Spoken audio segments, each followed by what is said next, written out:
guys, gabi na pero bagong dating tayo dito sa Tatlong Cruz sa Paitay, Laguna. Ayan guys, Barangay 3 Ermita, kung nakikita nyo.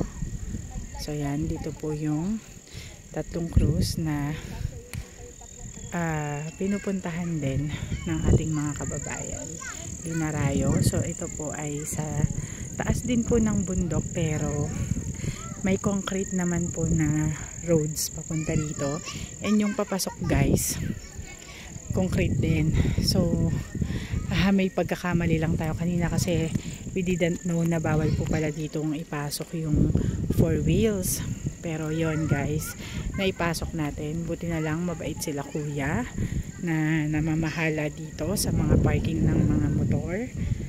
Pinagbigyan naman tayo, and yun, nagpasalamat tayo sa kanila sa pangunawa. So yun guys, this is the Tatlong Cruz. Napakaganda ng view ito guys. Ayan.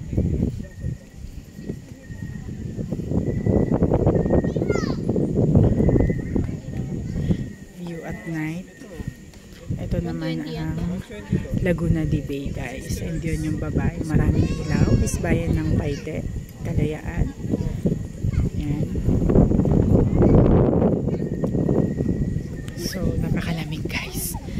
So we're going down, nothing much to cover naman here.